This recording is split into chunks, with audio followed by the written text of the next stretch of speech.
another diploma in law and practice city university London और 1985 में barrister रही आप यूके और 2007 में आपने एग्जीक्यूटिव एजुकेशन में हार्वर्ड यूनिवर्सिटी में इनोवेशन इन गवर्नेंस में आप फुल स्कॉलरशिप पे गए थे। आपका जो अवार्ड्स थे आपको 2007 और 2008 में हार्वर्ड यूनिवर्सिटी ने 2 बार फुल स्कॉलरशिप दे करके अपने यहाँ हार्वर्ड यूनिवर्सिटी में 2 बार बुलाया था, 2007 और 2008 में। 1980 और 81 में मैडम टॉपर रही इकोनॉमिक्स डिपार्टमेंट में लंदन स्कूल ऑफ इकोनॉमिक्स में। विदेश में जा कर के किसी यूनिवर्सिटी को टॉप करना आप सोच सकते हैं कि भारत में टॉप करने में कितनी दिक्कत होती है। उसके बाद 1978 में आपने national scholarship from government of Canada to study at the United World College Lester B में आप रही। 77 में आपको most outstanding student of the year का अवार्ड मिला था मुंबई में और 76 और 77 में winner of national government of India scholarship for academic achievement and 1976 में जिस साल में पैदा हुआ first rank in Cathedral School Mumbai 10th में आपने किया। तो आपका परिचय सिर्फ ये नहीं है कि आप विनोद खन्ना जी की पत्नी हैं। उसके बाद इतने सारे अवार्ड और सब कुछ ये पूरे मेरे पास लिस्ट है, पढ़ने में बहुत समय लग जाएगा। अभी आप IIIT सोनीपत की बोर्ड ऑफ गवर्नर की चेयरपर्सन हैं।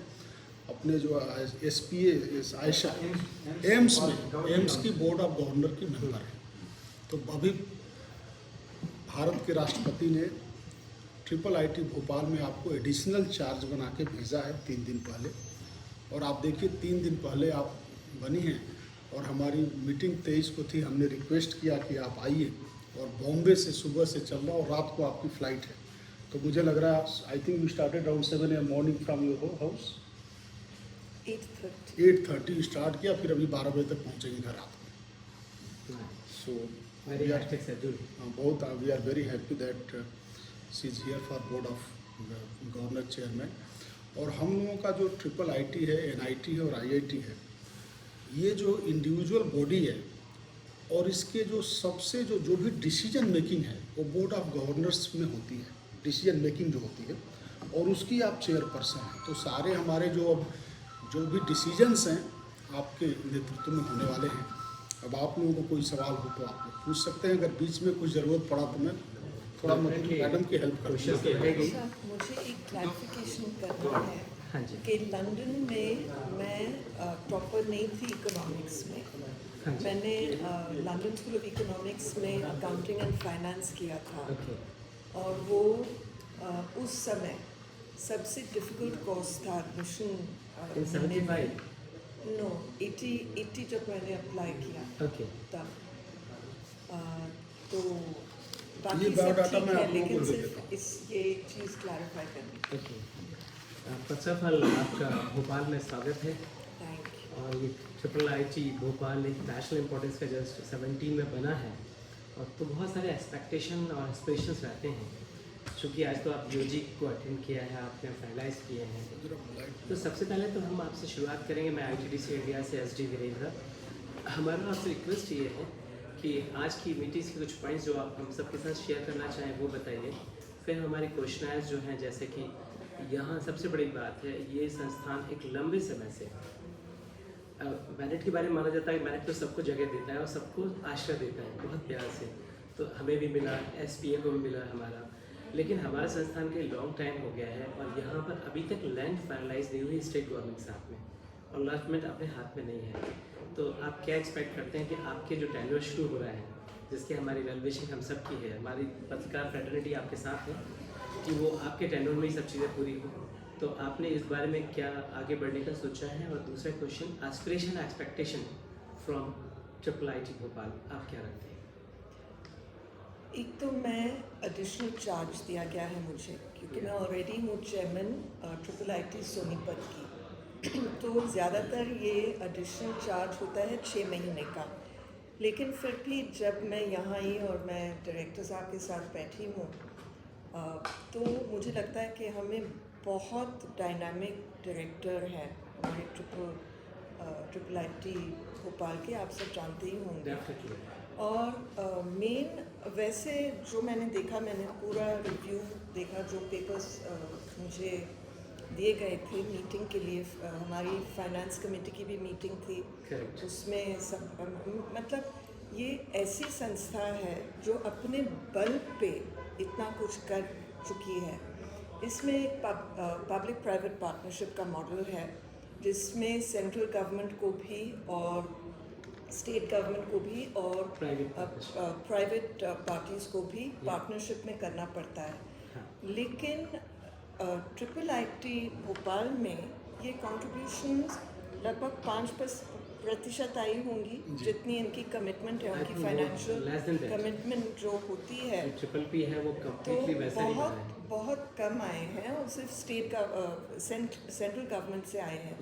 लेकिन फिर भी जो एक्टिविटीज़ हो रही है ट्रिपल आईटी भोपाल में, पूरा मैंने वो एनुअल रिपोर्ट देखा। और मैंने आज तक किसी इंस्टीट्यूशन में इतने बढ़िया प्रोग्राम और राइट ब्रेन लेफ्ट ब्रेन क्योंकि एक तो है जो कोर्सेज बच्चे कर रहे हैं वो सारे इंजीनियरिंग और आर्टिफिशियल इंटेलिजेंस, कंप्यूटर्स इसमें है, लेकिन कल्चरल एक्टिविटीज़ जो थी हाँ जी, और एक्सपोजर टू इंडस्ट्री, मैं आपको दिल से कंग्रेचुलेट करती हूँ क्योंकि बहुत बढ़िया तरीके से ये किया है।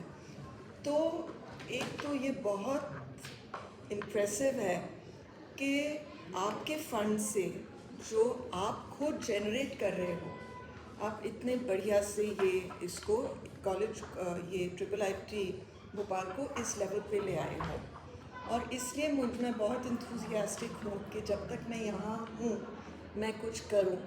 और सबसे पहले अगर इम्पोर्टेंट है कि अपना खुद सबको आप रेंट पे भी ले सकते हो अपना घर, लेकिन हर एक को अपना खुद का घर तो चाहिए ही होता है और वो एक स्टेबल होता है। सब बच्चे इकट्ठा उनका इंटरेक्शन होता है।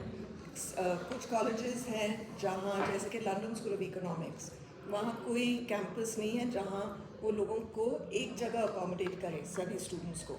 अमेरिका की यूनिवर्सिटीज़ में कैंपसेस लैंड इतनी होती है तो वो सारे बच्चों को कैंपस पे ही रखते हैं, जिसमें बहुत फ़ायदा है। तो पहला प्रयास तो ये होगा कि हम सेंट्रल मिनिस्ट्री से और वो लैंड एक्विजिशन होना चाहिए। जब लैंड एक्विजिशन हो जाएगा तो मुझे पूरा विश्वास है कि सारे प्लान्स भी बन जाएंगे और कंस्ट्रक्शन शुरू हो जाएगा। ये मैंने ट्रिपल आईटी सोनीपत में देखा है कि हमारी ज़मीन थी लेकिन उसमें कोई प्रॉब्लम्स थे, गांव की वजह से थोड़े से डिस्प्यूट्स थे, लेकिन जैसे वो ज़मीन आ गई, वो डिस्प्यूट्स रिजॉल्व हो गए, तो कंस्ट्रक्शन एकदम अच्छे से हो रहा है। तो हम कोशिश ये करेंगे कि ये कंस्ट्रक्शन शुरू हो जाए और जल्द से जल्द कंप्लीट हो। आपने जो बताया, मैं सबसे पहले तो आशुतोष जी की इसको मैं शुभकामनाएं देता हूँ, उनको बधाई करता हूँ कि उन्होंने जब से आए हैं ऐसा लग रहा है कि एक लाइवलीहुड है या कुछ हो रहा है। वर्किंग्स स्पेशली हमारी जो टीम बताती है कि बहुत स्विंग कर रही हैं और तेज़ स्पीड आई है। जिन भी विभागों की बात करें, चाहे प्लेसमेंट की टीम बैठी हुई, सब लोग कोशिशें कर रहे हैं। लेकिन अभी मैं जो आपकी बात को मैं थोड़ा सा आगे बढ़ाऊँ कि आप जो बता रहे हैं ना सोनीपत वाला सेम इशू, आप अगर मॉडल देखें किसका, अपने ट्रिपल आईटी ऊना, यहाँ पे जो डायरेक्टर हैं आशुतोष जी, आप उनसे देखिएगा, उनका पूरा प्लान करिएगा, उनके रजिस्ट्रार से बात करिएगा। उन्होंने सेम प्रॉब्लम फेस की। उनके कोरोना काल में यह हालत थी कि उनके बिल्डिंग ओनर ने कह दिया कि आप नमस्ते, बिल्डिंग खाली कर दीजिए। और कोरोना में बच्चों को उन्हें अर्जेंट बुलवाना पड़ा कि सामान पैकअप कर लो बेटा, हम यहाँ रखवा रहे हैं और उसके बाद में आपको नई बिल्डिंग्स चल रहा है काम, वो पूरा होते से वो बुलाएंगे। और फिर उन्होंने फास्ट स्विंग से लगातार दिल्ली हिमाचल करते रहे और आखिरकार उस बिल्डिंग को इतना शानदार ढंग से पेश किया जो हमें कहते हैं नेशनल इंपॉर्टेंस, वो नेशनल इंपॉर्टेंस आपको ऊना में नज़र आएगी, दिखलाई पड़ रही है। और तो हम चाहते हैं, मे मास्टर ब्लेस के हमारे भोपाल पर भी ये सिंह साहब, एक जैसे आप एम्स में जुड़े हुए हैं तो एम्स में आपने देखा हो एक सिंह वहाँ बैठे, एक सिंह ये बैठे, दोनों में समानताएं बहुत सारी हैं। वो इतना मतलब डायनेमिक पर्सन है, वो सारे काम करा लिए, उन्हें DHL से ज़मीन ले ली, ऐसे ही इनको मदद दिलवाई है, यहाँ के काम पूरे हो। जो मुझसे हो सकता है वो मैं करूँगी और मुझे पूरा विश्वास है कि it will be a very outstanding institution. Building ही नहीं, बिल्डिंग्स तो अच्छी बननी ही चाहिए, लेकिन बिल्डिंग के अंदर क्या हो रहा है वो भी, उसका भी लेवल वैसे ही होना चाहिए। और मुझे विश्वास है कि इनके लीडरशिप में होगा।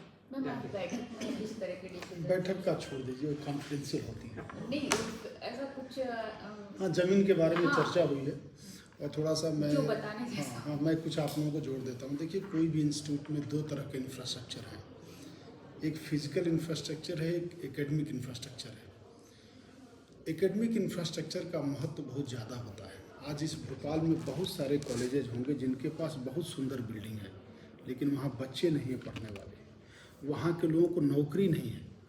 तो जब आने के बाद हमने ये देखा कि हमारा फिजिकल इंफ्रास्ट्रक्चर ज़मीन के कारण रुका हुआ है, तो हमने एकेडमिक इंफ्रास्ट्रक्चर पे अपने को फोकस किया, नए तरह के प्रोग्राम लाए। अभी कल कोई मीडिया वाले आए थे, हमारे जो 4 नए प्रोग्राम आए, आर्टिफिशियल इंटेलिजेंस में आए, साइबर सिक्योरिटी में आए। तो इस तरह का प्रोग्राम ला करके हमने पहले अपने स्टूडेंट की संख्या बढ़ाई, क्योंकि हमें प्लेसमेंट भी देखना है। उसके बाद हमारा सेल्फ फाइनेंस मॉडल है। उसके बाद प्लेसमेंट पे हम लोगों ने बहुत काम किया, अजय बहुत अच्छा कर रहे हैं। उसके बाद प्लेसमेंट में बहुत सारे लेयर्स बनाए कि हमारे निकलने वाला बच्चा जब जाए तो समाज में एक नौकरी लेके जाएगा तो उसका महत्व अलग होगा। तो हमारा प्रयास है कि किसी भी कारण से अगर हमारा फिजिकल इंफ्रास्ट्रक्चर में देरी हो जा रही है तो हमारा एकेडमिक इंफ्रास्ट्रक्चर न प्रभावित हो। और ये अटूट सत्य है कि अगर आईआईटी में किसी का एडमिशन होता है, वो आईआईटी कहीं पे भी चले, झोपड़ी में भी चले, लोग जाते हैं ना। उसका कारण है कि उन लोगों ने एजुकेशन की क्वालिटी मेंटेन की है। तो मैं बार बार अपने फैकल्टी के लोगों को, अपने टीम को यही कहता हूँ कि आपके पास बिल्डिंग नहीं है, ठीक है, लेकिन उससे आप एकेडमिक प्रभावित मत करो। और जब से मैडम आई हैं, आज हमारी मीटिंग में भी काफ़ी चर्चा हुई लैंड को लेकर के, और सरकार पूरा सहयोग कर रही है, प्रदेश की सरकार भी सहयोग कर रही है। ये एक प्रोसेस का डिले है, कोई ऐसा नहीं कि वो जानबूझ के देरी कर रही है। हर स्टेज पे कुछ ना कुछ है, और मुझे पूरा विश्वास है कि हम लोग एक बहुत सुंदर कैंपस अति शीघ्र देने का प्रयास करें। बिल्कुल मैम, जैसा कि आपने बताया कि 6 मंथ का टेन्योर रहेगा अभी फिलहाल, आगे भी बढ़े तो अच्छी बात है। तो आपने इन 6 महीनों के लिए क्या इस चीज़ को देख के, परख के, क्या चीज़ टारगेट देख के इसको 10 महीनों में कराने है? देखो, ट्रिपल आईटी भोपाल या कोई भी इंस्टीट्यूशन हो, चेयरमैन का रोल होता है गाइडेंस। चेयरमैन को इंटरफेयर नहीं करना है एडमिनिस्ट्रेशन में या करिकुलम में या किसी चीज़ में। तो हम एक तरह से हमारे अनुभव के हिसाब से बनाया जाता है चेयरमैन। हमारा गाइडेंस का ज़्यादा होता है। कभी कभी अगर मेंटरिंग की ज़रूरत हो तो वो भी हो सकता है, और consensus building in the board, financials आते हैं उनको, तो मेरा काम है इनको सपोर्ट करना। और मुझे लगता है कि हमें एक बहुत अच्छे कैप्टन मिले हैं ट्रिपल आईटी भोपाल के लिए। तो मैं तो एकदम ऑप्टिमिस्टिक हूँ और पॉजिटिव हूँ कि अच्छा, जहाँ मैं फैसिलिटेट कुछ भी कर सकती हूँ वो मैं करने को तैयार हूँ। सोनीपत और भोपाल में क्या अंतर देखते हैं आप? सोनीपत में वहाँ वही प्रॉब्लम थी ज़मीन की। वो अब कंस्ट्रक्शन शुरू हो गया है वहाँ पे। वहाँ वो जो अशोका यूनिवर्सिटी सोनीपत एक सेंटर, एजुकेशनल सेंटर बन चुका है, लेकिन वो भी सुंदर है। यहाँ भोपाल तो बहुत ही सुंदर है, जैसे कि यहाँ का नहीं, बच्चे तो बच्चे ही हैं जो सेम कोर्स कर रहे हैं, उसमें ज़्यादा फ़र्क नहीं देखा मैंने। तो वहाँ पर आप वो भी पीपीपी मॉडल पर ही? जी। तो वहाँ पर इंडस्ट्रियल पार्टनर कौन है? इंडस्ट्री पार्टनर्स हमारे 2 पार्टनर्स हैं, वो मैं आपको डिटेल में उनके नाम लिख के दूँगी। और यहाँ पर कौन है? यहाँ पे राजीव गांधी प्रौद्योगिकी विश्वविद्यालय तो है। क्या वो इंडस्ट्रियल पार्टनर बनने के लायक या योग्य है? वो मैं कैसे कह सकती हूँ, बने हैं तो बने तो होंगे ही उसके लायक। और क्या है कि उनका रोल है फंड से सपोर्ट करना, और हम देख रहे हैं कि इसको एक्सपैंड कर सकते हैं क्या, कि और भी वो प्राइवेट पार्टनर्स ले आएँ, और ताकि फंड रेजिंग भी हो। और मैं ये समझती हूँ कि जब ये पब्लिक प्राइवेट कंपनीज़ का पार्टनरशिप होता है एजुकेशनल इंस्टीट्यूशंस के साथ, तो उसमें बच्चों एक सिनर्जी अगर हो तो बच्चों को वो गाइड भी कर सकते हैं। जैसे कि अगर आपके कोई प्रोजेक्ट्स हो तो उसमें वो आपकी मदद कर सकते हैं, आपको एक्सपीरियंस मिल सकता है।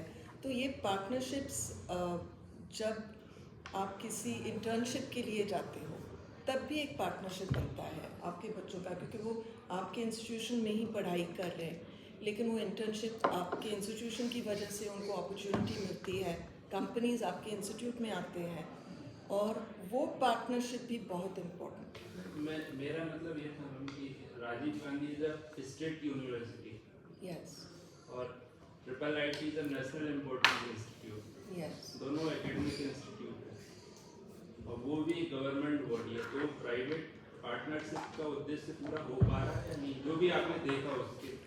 मैं तो यही देख रही हूँ कि सबका उद्देश्य है कि ट्रिपल आईटी भोपाल को एब्सोल्युटली एक्सीलेंट बनाए, और उनके रिप्रेजेंटेटिव थे हमारे मीटिंग में, और मैंने यही देखा है कि सब बड़े पॉजिटिवली से आगे ले जाना चाहते हैं। एक्चुअली हमारे फेडरेटी जो मित्र हैं वो ये पूछना चाहते थे आपसे कि राजीव गांधी इटसेल्फ है गवर्नमेंट इंस्टीट्यूशन, तो हमारा इसमें पीपीपी मोड कहाँ आ रहा है? देखिए, मैं पब्लिक मोड हो रहे दोनों। अच्छा सवाल है। देखिए क्या है, पार्टनर का ये कोई मतलब नहीं है कि प्राइवेट ही हो। जैसे आपने सोनीपत के बारे में बात किया, जो सोनीपत के दोनों पार्टनर हैं वो हरियाणा गवर्नमेंट के ही हैं।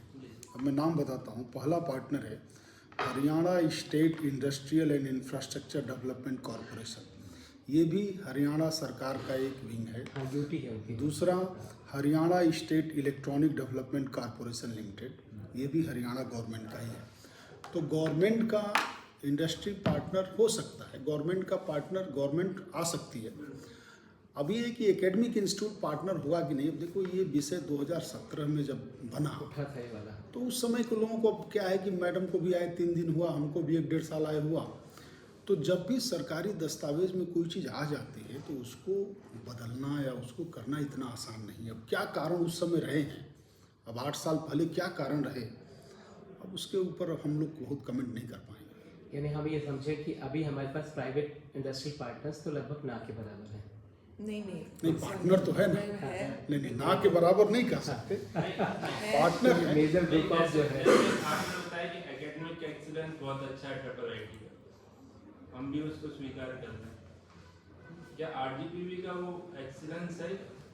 आरजीपीवी किसी पार्टनर से हमारा एक्सेलेंस का कोई रिश्ता भी नहीं है। लेकिन वो चीज़ आपको आउटपुट में वहाँ से मिल रही है, चाहे वो फाइनेंशियल हो, चाहे वो कि अन्य सपोर्ट हो, क्या वो उस तरह के सपोर्ट आपको मिल रहे हैं क्या? इतना तो जवाब दे सकते हैं। मैं अपने इस बोर्ड ऑफ गवर्नर्स की मीटिंग से ये कह सकती हूँ कि जो हमारे इंटरेक्शंस हुए और जो डिस्कशंस हुए उसमें तो उनका डेफिनेटली कंट्रीब्यूशन था, क्योंकि उनको इस फील्ड में उनका अनुभव है और वो हमें सपोर्ट फाइनेंशियली भी करेंगे, उनका कमिटमेंट है कि वो करेंगे। तो मुझे लगता है कि क्योंकि मैं अभी यहाँ, ये मेरी पहली मीटिंग है और मुझे 2-3 दिन पहले ही वो प्रेसिडेंट का अपॉइंटमेंट आया है कि मुझे ये एडिशनल चार्ज लेना है, तो मुझे लगता है मैं तो बिल्कुल पॉजिटिवली लेती हूँ हर चीज़। क्योंकि क्या है कि अगर आप देखने जाए तो बारीकी में कुछ कहीं भी परफेक्शन नहीं है, लेकिन जो साधन हमारे पास है उनको अच्छे से चलाना और अपना लक्ष्य क्लियर होना और उसकी तरफ बढ़ना। अब नेगेटिव में देखो तो क्या है, तो ये है ना, वो हमारे साथ है और वो हमें सपोर्ट करने, बिल्कुल सपोर्ट करने के लिए तैयार है। कंट्रीब्यूशन है, डिस्कशंस में अनुभव है, तो इसको हम मैग्नीफाई करेंगे। यानी अवेलेबल रिसोर्सेज जो भी हैं हाउ टू यूटिलाइज ये हमें यस जानना है। Maximise it. ये मेरे लिए टाइम नहीं है क्वेश्चन करने का कि ये क्यों और ये कैसे और तो उसको रिप्लेस करने पर विचार करेंगे या नहीं करेंगे? बिल्कुल नहीं करूँगी मैं। मेरा काम ही नहीं है किसी को रिप्लेस करना, वो मिनिस्ट्री से आता है ना, मिनिस्ट्री का हम काम एडिशन है। के बारे में सोच रहे हैं। हम एडिशन जैसे के ट्रिपल आईटीज़ में पूरे देश में 2-3 पार्टनर हर जगह हैं, हम एडिशन के बारे में सोच सकते हैं, रिप्लेसमेंट तो कहीं से संभव नहीं। एड ऑन पार्टनर्स ऐड ना पार्टनर कर सकते हैं कि बिल्कुल। और वो भी सहमत, उनकी सहमति है और उनकी इस बात में partners सहमति की। है। तो ये मैम जो पूरा प्रोसेस है ये आपके कार्यकाल यानी कि 6 महीने के अंदर कंप्लीट होने के अब देखिए, मैं मैडम जैसे बताया कि मैडम को तो दिशा देना है करके, भाई कटना हम ही को है।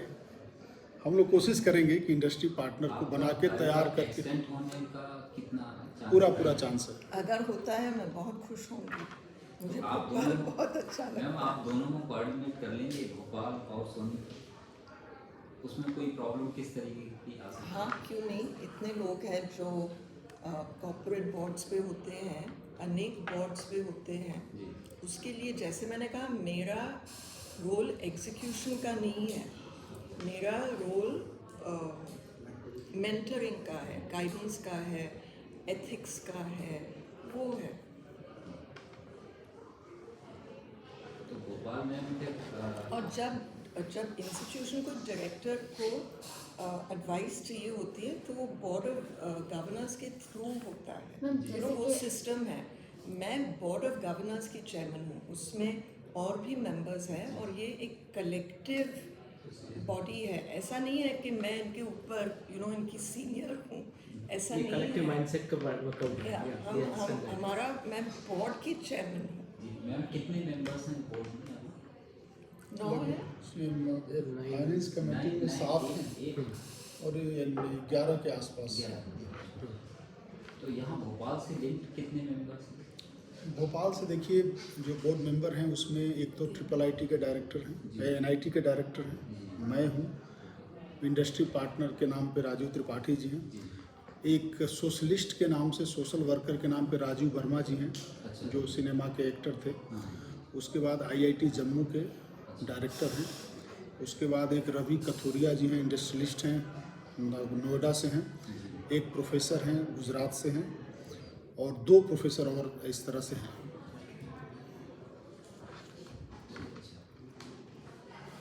वो लिस्ट सारी वेबसाइट पे है, आप देख सकते हैं। हाँ पूछो भाई उमा, तुम पूछो कुछ। जैसे आप दोनों ही फॉरेन में मतलब लंबे समय पढ़ने भी गुजारा है और हमने भी, तो इंजीनियरिंग मतलब खास तौर से उसको लेके जो वॉशिंगटन अनाउंस आपका इस समय नॉर्म्स जो है कई सारे चेंजेस हुए हैं इंजीनियरिंग में, तो उसको लेकर खैर क्वालिटी तो मतलब ट्रिपल आईटी की चाहे प्लेसमेंट हो या कुछ हो, लेकिन उसमें अभी कुछ बदलाव आप देखो क्या है कि मैं आपको इंजीनियरिंग के लिए बताता हूँ।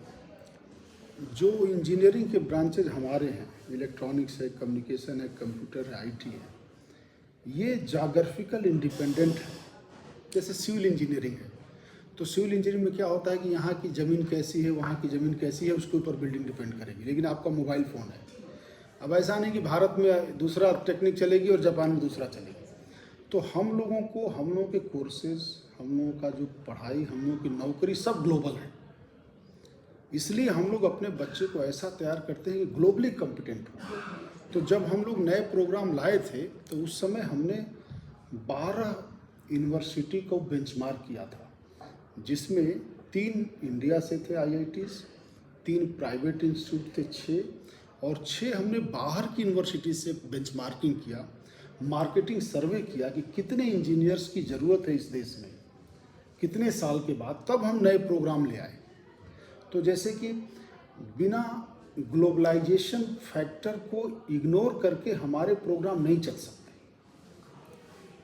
इंजीनियरिंग में, और ख़ास करके जो हमारे ब्रांच हैं वो कभी नहीं चल सकते। कुछ इंजीनियरिंग के ब्रांच चल सकते हैं, थोड़ा बहुत चल सकते हैं, जैसे सिविल हो गया। जनरली इंजीनियरिंग के ब्रांच ग्लोबलाइजेशन के हैं। बाकी जो जैसे विषय हैं, सामाजिक शास्त्र है, अब जो आपके समाज में हो रहा है वो आपकी भाषाओं का है। इसके बाद ठीक है, आपके यहाँ हिंदी है, संस्कृत है, उर्दू आपके यहाँ बोली जाती है। राजनीतिक विज्ञान है, आप अपना राजनीति देखेंगे। प्राचीन इतिहास, नवीन इतिहास आप भारत का देखेंगे तो जो इंजीनियरिंग के सब्जेक्ट है बाय नेचर ये ग्लोबली ही जाते हैं। तो उसमें जैसे कि मैडम का भी हमने आपको पूरा हिस्ट्री दिखाया, लगभग 15 साल के आसपास, मेरे भी लगभग 14-15 साल में फॉरेन की यूनिवर्सिटीज़ में काम किया। तो जो चीज़ हमने देखा उसको हम इम्प्लीमेंट करने की कोशिश करते हैं। और अपनी जो फैकल्टी है ना, जो पढ़ाती है, उसमें भी हम लोगों ने 4 कैटेगरी रखे फैकल्टीज़ के। एक तो हमारे रेगुलर फैकल्टी हैं, दूसरे कॉन्ट्रैक्ट के फैकल्टी हैं, तीसरे एक्सपीरियंस के नाम पे हमने मिनट की फैकल्टी ली कि कहीं ऐसा ना हो कि भाई हम हवा में चले गए, हम मार्केट में ही चले गए और ज़मीनी हकीकत कुछ और थी। तो हमने कुछ एक्सपीरियंस फैकल्टी मिनट से लिए। 1960 का इंस्टीट्यूट है, तो भोपाल में मिनट से तो बड़ा इंजीनियरिंग पढ़ाने वाला कोई नहीं। और चौथे तरह की कैटेगरी हमने लिए, 6 प्रोफेसर हमने फॉरेन से रखे एडजंक्ट प्रोफेसर के लिए। और उनसे ये कि वो एडजंक्ट प्रोफेसर हैं और वो 6 महीने में 1-2 क्लास, 2 क्लास, 3 क्लास ऑनलाइन लेते हैं, जिससे बच्चों को हमारे पता चले।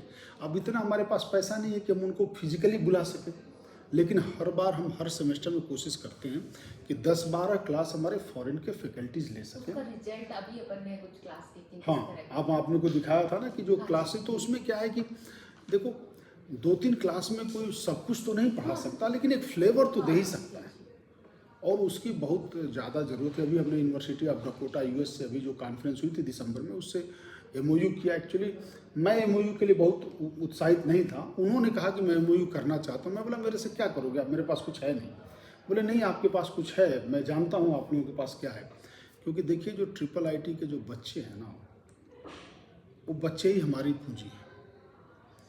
जो हमको हमारे बच्चों का एडमिशन होता है JEE मेंस रैंक के अकॉर्डिंग होता है। तो पहले बच्चा IIT चुनता है, फिर NIT चुनता है, फिर IIIT चुनता है।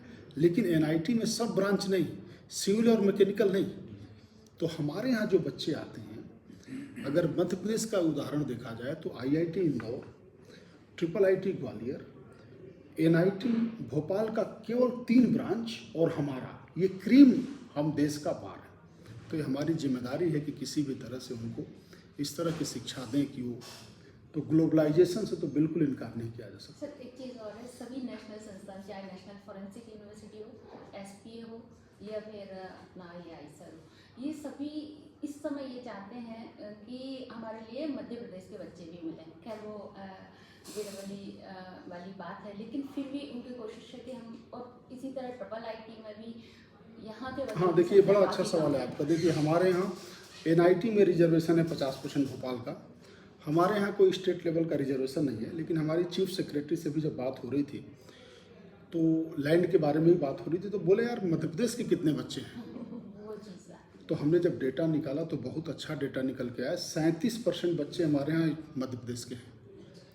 तो जनरली भले कहा जाता है कि पूरे देश के बच्चे पढ़ते हैं, लेकिन फिर भी व्यक्ति चाहता है कि अपने पास का अगर इंस्टीट्यूट मिल जाए।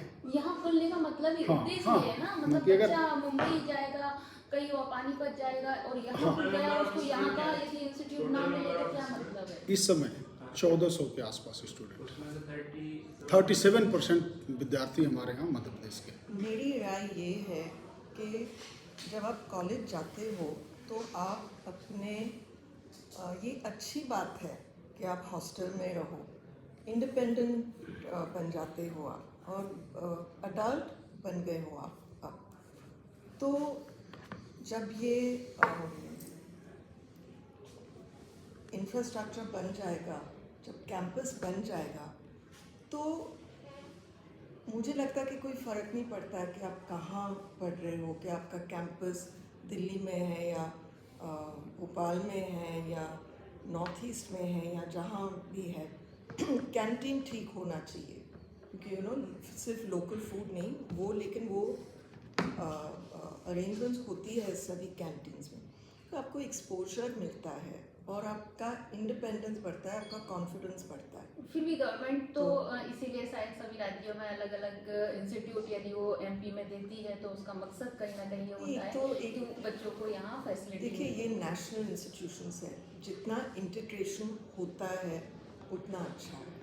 क्योंकि अगर आपको जॉब मिल गया, और हमारे इतने बच्चे जो आप कह रहे थे, जैसे कि हमारे इंजीनियर्स के लिए डिमांड है ग्लोबली कि हम कमिटेड है, सिंसियर है, कोई गड़बड़ नहीं करते जहाँ हम जाकर रहते हैं, तो बहुत ज़्यादा डिमांड है। तो वो बच्चे जो जा रहे हैं और उनको लगता है कि बेटर जॉब्स उनको विदेश में मिलते हैं, तो उनका इंटीग्रेशन तो वहाँ तो होगा ही होगा ना, जैसे आपका हुआ। तो थोड़ा सा मुझे लगता है कि ये एक ब्लेंडिंग इस एज में अच्छी बात है। मैम बस एक आखिरी सवाल ये था कि सोनीपत और भोपाल एक साथ एस्टेब्लिश हुए, तो आपने यहाँ का भी प्रेजेंटेशन देख लिया होगा, मीटिंग्स कर लिया होगा, तो दोनों की स्थिति कहाँ पर है इस समय एकेडमिक्स को लेकर? दोनों की बहुत अच्छी है। तो वहाँ मैं compare करेंगे तो कॉन्वोकेशन के लिए गई थी मैं, अक्टूबर या नवंबर में हुआ था हमारा कॉन्वोकेशन, बहुत अच्छी है। वहाँ भी वो अभी जैसे मैंने कहा वो कैंपस हमारा बन रहा है, लेकिन जहाँ अकोमोडेशन हुआ है और सब एकदम अच्छे से चल रहा है, स्पोर्ट्स भी हो रहा है वहाँ पे, एक्स्ट्रा करिकुलर एक्टिविटीज़। लेकिन एक जब मैंने अपने कॉन्वोकेशन स्पीच में बोला था कि मुझे लगता है कि लेफ़्ट ब्रेन और राइट ब्रेन दोनों डेवलप होने चाहिए इस उम्र में, लेकिन ये बहुत लंबा विषय है। तो नेक्स्ट हमारी मीटिंग में मैं आपको नहीं, इसके बारे में बाकी ये बताऊंगी। रिक्रूटमेंट को लेकर कैंपस तो एक बात है, वो तो बिना कैंपस के भी IIIT भोपाल बहुत अच्छा चल रहा है, तो बाकी ओवरऑल स्थिति में दोनों बराबर मानते हैं या कम ज़्यादा है, क्या क्या आकलन है? नहीं, बिल्कुल बराबर है। दोनों अभी की मैं कैंपस नहीं गई, मतलब मैं यहाँ आई हूँ मीटिंग के लिए। अगली बार जब मैं आऊँगी तो मैं विज़िट करूँगी हमारा लैंड जहाँ हम देख रहे हैं, वहाँ भी जाऊँगी मैं। तो वैसे मेरे पास अभी वो मैडम आने के बाद कहीं हमको ज़मीन पे दिल्ली चलो, हमका 1 घंटा लग जाएगा, फिर हमारा कार्यक्रम खत्म हो जाएगा। जमीन सर फाइनल हुआ? मतलब फाइनली ये बस प्रोसेस है कि बस हमारे नाम से होना है। अब क्या है कि यहाँ से जाने में हमको 30 से 40 मिनट लग जाएंगे, फिर आने में मतलब आप इंथुजियास्टिक कितना रही? 62 एकड़। मैम एक क्वेश्चन, आपकी जो नियुक्ति हुई खास तौर से, तो उससे ये उम्मीदें बहुत ज़्यादा हैं कि आप चूँकि फॉरेन से बहुत कनेक्ट रही हैं, काफ़ी लंबा अनुभव भी रहा, तो वैश्विक स्तर पे जो एक प्रतिस्पर्धा जो आज चल रही है, अब जैसे ट्रम्प साहब ने बोल दिया अभी कि B1 वीज़ा तो रहेगा, बाकी हमें जो है वो टैलेंट चाहिए, तो इसमें आपसे बड़ी उम्मीदें हैं कि फॉरेन लेवल पे या विदेशों में हमारे जो स्टूडेंट हैं और वो हैं, तो आज जिस पोजीशन में उससे कहीं बेहतर पोजीशन पहुंचेंगे, तो उसके लिए कोई प्रिपरेशन या तैयारी है आपके पास? ये मेरा लेवल नहीं है, ये शायद जयशंकर जी का भी लेवल नहीं है, ये हमारे PM ही करा सकते हैं और कोई नहीं करेंगे। तो हमारी MEP डिसाइड कर पाएगी कैसे इफेक्टिवली कोई नहीं कर पाएगा। वो जो नए प्रेसिडेंट हैं अमेरिका में, हाँ। उनको कौन इन्फ्लुएंस करने वाला है? वो तो जैसे कि वो उनकी पॉलिसी थी, पहले से बोल रहे थे वो क्या करने वाले हैं, वो पीछे हटेंगे नहीं। वो जब नया एडमिनिस्ट्रेशन हो सकता है, लेकिन आ यहाँ जाएगा। के स्टूडेंट को कम से कम फॉरेन, मतलब अभी भी सोच वही है कि भाई हमें फॉरेन जाना है, मतलब आज भी यदि कोई थोड़ा सा भी अपर क्लास पे पहुँचता है तो उसे कैसे भी जा सकता है, तो वो पहले चॉइस उसकी देखो क्यों जरूरत जाना, ना पड़े। नहीं क्यों जाना चाहते हैं वो? आप यहाँ रहकर इस देश को, क्योंकि अपना इतना ब्रेन पावर वहाँ गया है, वहाँ का ब्रेन पावर यहाँ इस्तेमाल करो और अपने देश को ऊपर ले आओ।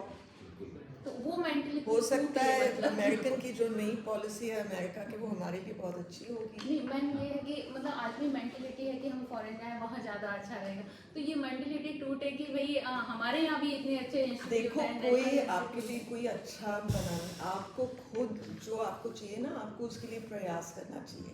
आपको अच्छे सिटीज़ चाहिए, आपको काम करना होगा, आपको अच्छे इंस्टीट्यूशंस चाहिए। हम सब सिटीजन्स हैं ना, हम सब वोट करते हैं, हम सब, हमारी आवाज़, आप तो प्रेस हो, आपका इतना बड़ा इन्फ्लुएंस है। खन्ना जी आपसे, मैंने यही देखा है कि इम्प्रूवमेंट सेल्फ इम्प्रूवमेंट से ही होता है। खन्ना जी आपसे एक सवाल आखिरी, ये जो आप बात कर रहे हैं, जैसा आपकी मेंटरशिप है, आपका गाइडेंस है, सब चीज़ समझा, लेकिन जो बात उन्होंने उठाई है उसको एक लास्ट छोटा सा एक आपका स्टेटमेंट कि जैसे आपकी मेंटरशिप है, तो जैसे बचपन में हम सुना करते थे कि प्रतिभा पलायन एक शब्द होता था हिंदी में, जो माइग्रेशन में बदल गया बाद में, और उस शब्द पे लड़ाइयाँ होती थी, बच्चों में डिबेट कराए जाते थे। आज ये समय आ गया कि हमें ये शब्द को ही भूल गए सारे बच्चे। तो क्या इस पर, जैसे आपने कहा कि ये भारत है और ये हमारा भारत है, तो हम यहाँ इसी भारत को बनाए ना हमारे एजुकेशन से। हमारे बच्चों पे हमारी सरकार का करोड़ों रुपए खर्च होता है, तब वो एक एग्जीक्यूटिव इंजीनियर बनता है। जब वो ग्रेजुएट इंजीनियर बनता है हमारा, वो इंजीनियर सीधा ऑनर्स करने के बाद वहाँ चला जाता है, तो इस देश को लाभ नहीं मिलता है। तो इसको रोकने के लिए कहीं कुछ आप मेंटोर करेंगे इन्हें कि हमारे आशुतोष जी इस चीज़ पर कहीं ना कहीं थोड़ा सा थीम डालें बच्चों के बीच। देखिए, मैं आपको बताता हूँ जी। अच्छा मैडम, आप बताइए। ये जो ब्रेन ड्रेन है जी, वो जब अपॉर्चुनिटीज़ यहाँ नहीं होती है तो लोग जाना चाहते हैं, लेकिन जिस काल में अब हम आए हैं, आर्टिफिशियल इंटेलिजेंस के काल में, तो आप कहीं भी बैठकर आपका काम कर सकते हो, और ये ज़्यादा अभी एक इंटेलेक्चुअल इकोनॉमी हो जाएगी। तो मुझे लगता है कि जो सुविधाएं या जो अपॉर्चुनिटीज़ आपको वहाँ मिलती थी, वो बड़े आसानी से शायद उसी कंपनी में आप यहाँ से कर घर पाओगे। बैठ के भी कर सकते हैं। देखिए और क्या है, उसका लाभ यहाँ भी आना चाहिए ना, ऐसे नहीं कि आप एजुकेशन यहाँ से लो और कंट्रीब्यूट वहाँ करो।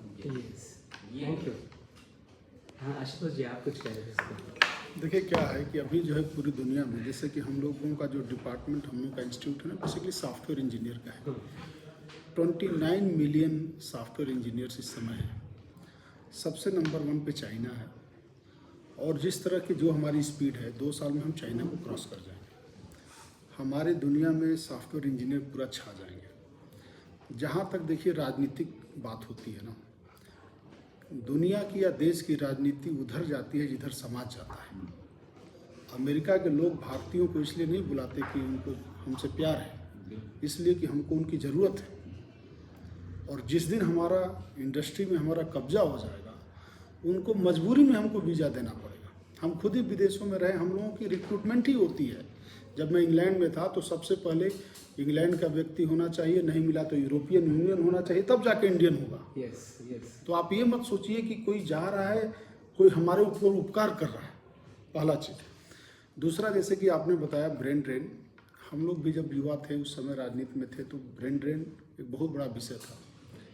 लेकिन आप ये भी सोचिए, अगर हम एक इंजीनियर को बनाते हैं, करीब करीब हम 50 लाख के आसपास खर्च करते हैं। वो कहीं मान लीजिए यूरोपियन कंट्री, अमेरिकन कंट्री में जाता है, वो 2 साल में अपने माँ बाप को 50 लाख भेज देता है।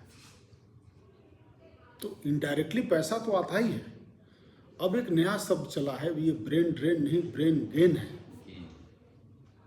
आप हमको पढ़ा लिखा करके भेज के हमको पैसा कमा के ला तो भारत में ही रहे हो। और जहाँ तक भारत के अच्छे लोग निकल जाएंगे और भारत का निर्माण नहीं हो पाएगा, तो मुझे जहाँ तक लगता है कि 140 करोड़ के देश में हर 6.5 के बाद हर आदमी भारतीय है इस समय। अगर अपना विकल्प, अपनी सफलता हम सिर्फ भारत में देखेंगे तो बहुत दिक्कत हो जाएगी। खाने पीने सबकी बहुत दिक्कत हो जाएगी। अब तो पूरे ग्लोबल को भाई सारा जहां हमारा है, और वहां जाके जहां से भी हम ले करके काम कर सकते हैं, करना चाहिए। और उसमें कहीं पे भी ब्रेन ड्रेन नहीं होगा। अब जो जितना हम पैसा खर्च करके बढ़ाते हैं, वो लोग आप ले करके आते भी हैं। और ये सब सुंदर पिचाई से लेके आपने तमाम तरह के उदाहरण देखे। अब तो हमने प्रधानमंत्री भी दे दिया इंग्लैंड में, कनाडा में हमारे 2-3 लोग रेस में हैं। आपकी बात स्वागत योग्य है, परंतु आदरणीय एक प्रश्न ये है इसमें जो आपकी बात है, जो हमारे यहाँ के बच्चे हैं वो मोर देन 70% बच्चे फाइनली वहीं पर ही ग्रीन कार्ड या जो भी तरीके हैं उनसे सेटल आउट हो जाते हैं और फिर वो NRI बन जाते हैं। अब देखो क्या है ना, ये जो विषय है आपका ना, सामाजिक विषय है। हाँ मैं आपको उदाहरण दूंगा। जब मैडम के तो बहुत 80s में थी, हाँ जब मैं खुद 2000 में था, 24 साल पहले, तो उस समय एक फ़ोन 1 मिनट का $5 लगता था। तो पापा को फ़ोन करने में, हाँ पापा क्या हाल है, ठीक है रखो। आज क्या है कि व्हाट्सएप से लेकर के सब कुछ आपके हाथ में है। वो लड़का खाना बना रहा है, मम्मी देख रही है इंग्लैंड से। आप 8 घंटा में आप पता चला कि लंदन से आ गए इंडिया। 8 घंटा तो कई बार ट्रेन लेट हो जाती है आपके यहाँ। तो ये जो कहना कि वो NRI ले लेगा, वो रह जाएगा, ऐसा जरूरी नहीं। आप पंजाब का उदाहरण देखिए, 100 साल लोग रहे वहाँ पर और फिर से आकर के गाँव को गोद लेना शुरू किए। आप पंजाब के गाँव की स्थिति देखिए, गुजरात के गाँव की स्थिति देखिए, तमिलनाडु को देखिए, केरल के लोगों को देखिए, उतना लोग गए उसके बाद भी वहाँ का विकास देखिए। और जो प्रदेश के लोग नहीं जा सके किसी कारण से, जैसे मैं उत्तर प्रदेश से आता हूँ, मध्य प्रदेश को आप देखिए, क्योंकि अगर जाने के बाद अगर 2 आदमी भी लौट गया ना तो आपके पूरे गांव के वेल्थ के बराबर होगा वो। ये बात सराहनीय है। एक मजबूत व्यक्ति लौट के आता है, वो बहुत कुछ दे सकता है। और ये है, यहाँ पे होती है सामाजिक व्यवस्था कि हमारा परिवार, हमारी नैतिक शिक्षा, हमारी सामाजिक जिम्मेदारी हमने परिवार के बच्चे के ऊपर कितनी डाली है। और मैं बहुत लोगों को जानता हूँ जो लोग भारत गए, मैं खुद, मेरी पत्नी और मैं खुद HOD थे कर्टिन यूनिवर्सिटी में, और हम लौटे 14 साल बाद। हमारी घर की स्थिति बहुत गरीबी थी, तो हमें ये था कि कमा करके माँ बाप को करके कुछ अपने आर्थिक स्थिति मजबूत करके हमको आना है। आप ये मत सोचिए, ऐसे बहुत सारे पॉपुलेशन के लोग हैं, बहुत लोग हैं, और अगर गलती से वो लोग आ भी नहीं पाए ना तो अब ऐसी दुनिया है कि अब यहाँ के लोग दुबई में फ्लैट खरीद रहे हैं ना, आपको पता है ना। बुर्ज खलीफा में बॉलीवुड के कितने लोगों ने पैसे लगाए, वो रहेंगे भले कनाडा में लेकिन इन्वेस्ट इंडिया में कर देंगे आपका। लेकिन पढ़ाई को लेकर भी आज भी कई सारे लोग फॉरेन सबसे ज्यादा हिंदुस्तानियों के फ्लैट है बुर्ज खलीफा। बताइए, अब इसका आप क्या कहेंगे? यहाँ से कमा के वहाँ डाल रहे हो तो बहुत अच्छा है कि वहाँ से कमा के कम से कम कुछ नहीं होगा तो माँ बाप को तो देगा ही, अगर भले उसने नहीं खरीदा। इतने नेशनल इंस्टीट्यूट होने के बाद भी आज भी पढ़ाई के लिए विदेश की ओर स्टूडेंट्स कहीं ना कहीं उन्हें लगता है कि हम वहाँ से पढ़कर आएंगे तो हमें बेटर ऑप्शन मिलेंगे। आज भी एक मेंटेलिटी है। देखिए, ये जो आपने प्रश्न किया ना, मैं आपको जवाब देता हूँ। अंडर ग्रेजुएट में कोई पढ़ने नहीं जाता, जनरली पोस्ट ग्रेजुएट में जाता है, MS करने जाता है, PhD करने जाता है। उसका कारण भी समझिए, क्योंकि जब आप रिसर्च में जाते हैं ना तो रिसर्च में इतना लैब चाहिए, वो शायद हम उतना सपोर्ट नहीं कर पाते। और ये मैं सच बता रहा हूँ। देखिए, आर्थिक रूप से अगर आप अस्थाई हैं, संपन्न हैं, तो उसका बहुत लाभ मिलता है। जैसे उदाहरण, आप बॉलीवुड और हॉलीवुड का मूवी देखिए। आप हॉलीवुड में क्या है, इतना पैसा तू लगा, फिल्म पिटे चाहे न पिटे कोई फर्क नहीं पड़ता। भारत की मूवी का उदाहरण देखिए, चलते चलते चलते चलते वही बन के आ जाएगी, 2 विलेन डाले जाएंगे, वो सब। क्योंकि हमारे पास प्रोड्यूसर जब पैसा लगाता है, ही नीड आउटकम ऑल्सो। सो जो फाइनेंस की जो चीज़ है, तो रिसर्च में सच्चाई है। रिसर्च के लिए हमारे बच्चों को लैब और वो फैसिलिटीज़ हम नहीं दे पाते हैं, उस कारण से MS PhD करने लोग जाते हैं। लेकिन उसका ये कारण नहीं है कि हमारे यहाँ है नहीं इसलिए जाते हैं। अब मैं आपको दुनिया का एक बार बताया था ना, आपको दुनिया के टफेस्ट 3 एग्जाम बताओ आप क्या है? बताया था 3 नहीं, 3 में सबसे पहले ग्वानकाओ है जो चाइना का एंट्रेंस एग्जाम है, जो यूनिवर्सिटी में होती है। दूसरे पे इंडिया का JEE एडवांस है, IIT का एडमिशन, और तीसरे पे सिविल सर्विसेज है। आप हार्वर्ड में एडमिशन पा सकते हैं लेकिन IIT में नहीं पा सकते। तो जो लोग जाते हैं उनके कारण अलग हैं। उनको आप ऐसे मत बोल दो कि आपके यहाँ बहुत अच्छे इंस्टीट्यूट है फिर भी लोग जा रहे हैं। पोलराइजेशन ये समाज का आधार है। हर जगह से पोलराइजेशन होता है, हर क्षेत्र से होता है। गांव में कोई थोड़ा धनी हो जाता है तो शहर में ज़मीन खरीद लेगा, शहर से थोड़ा धनी होगा तो मेट्रो में चला जाएगा, मेट्रो बॉम्बे में कुछ और थोड़ा धनी हो गया तो बुर्ज खलीफा में चला जाएगा, और वहीं नहीं रुकेगा, बुर्ज खलीफा वाला स्विट्जरलैंड में जाकर ज़मीन खरीदता है। ये तो एक हाँ, ये है। और हमने ऐसे पूरे अपने भारतीयों के भी नहीं, बहुत सारे लोगों के भी, जो हमारे दूसरे देश के लोग थे, उन लोगों के भी देखा। कुछ हमारे ऑस्ट्रेलियन, हमारा यूनिवर्सिटी का वाइस चांसलर था Australian, he was 47 years only, और वो अपना जो है लैंड खरीदा तो स्विट्जरलैंड में खरीदा। हम कहे यार तेरे को ऑस्ट्रेलिया बुरा लग रहा है? बोला नहीं, वहाँ का थोड़ा वेदर ठीक है। तो ये जो पोलराइजेशन है, इसलिए मुझे जहाँ तक लगता है भारत को, जहाँ 140 करोड़ की जनसंख्या है, जहाँ से मिल जाए वहाँ से ले करके अपने को समृद्ध करने की आवश्यकता है। उसमें बहुत ज़्यादा ये नहीं कि यहाँ करूँगा वहाँ करूँगा, उतना सोचने का अब समय नहीं रह गया है। वो छोटे देश सोच सकते हैं जिनकी जनसंख्या कम है। ऑस्ट्रेलिया जैसे देश जहाँ पे लोग निकल जाएंगे तो सब पूरी खत्म हो जाएगी। हमारे यहाँ तो जनसंख्या का बहुत सर विकसित देश जैसे भारत बनाने की बात कर रहे हैं, अभी बात कर रहे हैं, अभी तो विकास की, तो ज़्यादा से ज़्यादा लोग विदेश चले जाएं तो जल्दी विकसित हो जाएगा। ये भी एक पैरामीटर होता है, सिर्फ यही एक पैरामीटर नहीं है। इसलिए आप सीधा ये नहीं बोल देंगे कि नहीं आप चले जाएंगे तो जल्दी हो जाएंगे, हाँ। ऐसा नहीं। ये भी अगर है कारण। अब आप देखो, ये कुछ चीज़ें आप रिकॉर्ड मत करना, आपको बता रहा हूँ। जैसे यहाँ पे कोई आदमी है, वो रिच हो